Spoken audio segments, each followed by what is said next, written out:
ইমানদার মুসলমানের অন্তরে থাকবে লা গালিবা ইল্লাল্লাহ, আল্লাহ ছাড়া বিজয় দেওয়ার কোনো মালিক নেই।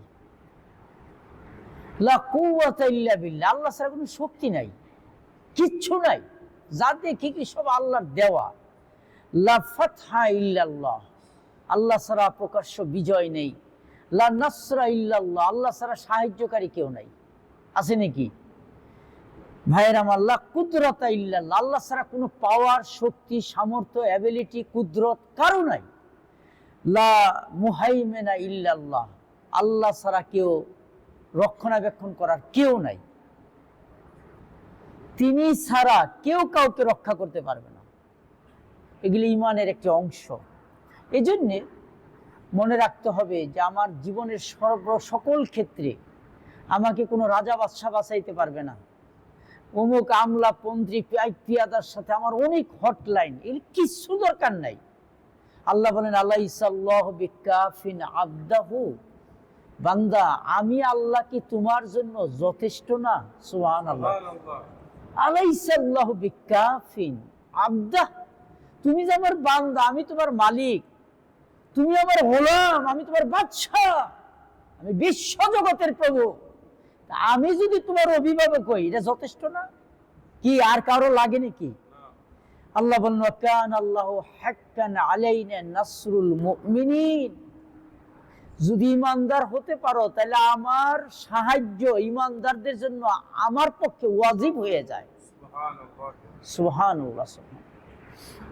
একটা দেশের প্রেসিডেন্ট, প্রধানমন্ত্রী, উনি যদি আমার পৃষ্ঠপোষক থাকে, যে কখনো কোনো সমস্যা হলে হেলোমেলো করার আগেই সব হাজির, সবাই যদি এরকম জানে যে আরে বাবারে বাবা, প্রেসিডেন্ট বা প্রধানমন্ত্রীর সাথে হটলাইন, দেখবেন সব মানুষ তাকে সম্মান করে। আর আল্লাহ তাআলা কোরআনে বলতেছেন ওয়াকান আল্লাহু হাক্কান আলাইনা নাসরুল মুমিনিন, আমি আল্লাহর জন্য ইমানদার বান্দাকে সাহায্য করা আমার জন্য ওয়াজিব হয়ে যায়।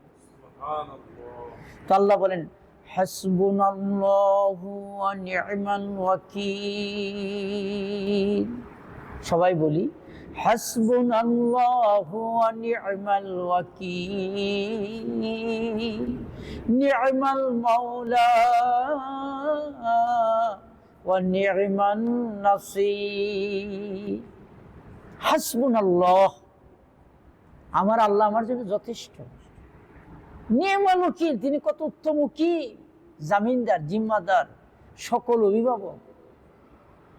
ভাইয়ের আমার, এই জন্য এটা মুখে যদি বলি আর যদি মনে করি যে না এরে না ধরলে আমার কাজ হবে না, আমার ক্ষমতা থাকতে হলে আমেরিকারে ধরা লাগবে, এই ইসরায়েলের সাথে আমার একটা ভালো লবিং করা লাগবে, না হলে আমার এই রাজতন্ত্র টিকবে না, এগুলি সব ইমান হারা কথা। ইমানদার মুসলমান মনে করবে সকল অবস্থায় আমার আল্লাহ আমার জন্য যথেষ্ট। তো আল্লাহর জন্য যদি যথেষ্ট মনে করেন, আল্লাহ বলেন নাসরুম মিনাল্লাহি ওয়া ফাতুহুন করিব, দুনিয়ার মধ্যে বান্দা তোমার যত সাহায্য লাগবে, সহযোগিতা লাগবে, বিজয় লাগবে, যুদ্ধের ময়দানে তোমাকে শত্রুর মোকাবেলায় যদি কোনো সাহায্য দিয়ে বিজয় করা লাগে, আমি আল্লাহর পক্ষ থেকে সেটা আসবে। ও ফাতুন করিব, যত সফলতা, যত বিজয় যদি আমার উপর তাওয়াক্কুল করো, আমি তোমার বিজয় একের কাছে এনে দিব। জীবনে যত সাহায্য লাগবে, আল্লাহ বলছেন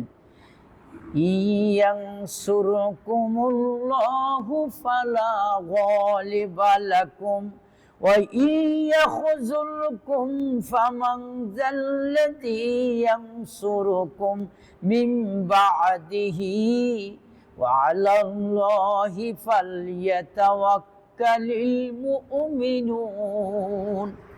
আল্লাহ বলছেন যদি তোমাদেরকে যদি আল্লাহ সাহায্য করে, তাহলে তোমাদের উপরে জয়ী হবার আর কেউ নাই। আল্লাহ যদি তোমাদের সাহায্য করে, তাহলে তোমাদের উপরে বিজয় হবে কি? আছে নাকি কেউ? আর তোমাদেরকে যদি আল্লাহ অপমান করে, অপদস্থ করে, যুদ্ধে পরাজিত করে, দুনিয়ার আমেরিকা ধরো, রাশিয়া ধরো, ভারত ধরো, জারি গোলামি করবা, বন্ধুত্ব করবা, ক্ষমতা টিকে থাকার জন্য 15 বছর, 20 বছর, 2041, কত ভীষণ যত বানাও, যত চোখে দেখো, আমার আল্লাহ বলে এইগুলোতে তোমারে কেউ কোনো দাদা রক্ষা করতে পারবে না, কোন আমেরিকা রক্ষা করতে পারবে না। ক্ষমতার মালিক আল্লাহ বলেন, কুলিল্লাহুম্মা মালিকাল মুলক তুতিল মুলকা মান তাশা ওয়া তানজিউল মুলকা মিম্মান তাশা ওয়া তুইজ্জু মান তাশা ওয়া তুযিল্লু মান তাশা বিয়াদিকাল খায়র ইন্নাকা আলা কুল্লি শাইইন কাদির।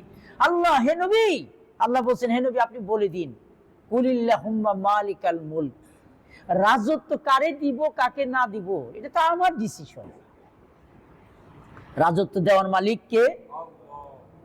আল্লাহর নাম কি এত আসতে নাকি? আর রাজত্ব দেওয়ার মালিক কে? ছিনিয়ে নেওয়ার মালিক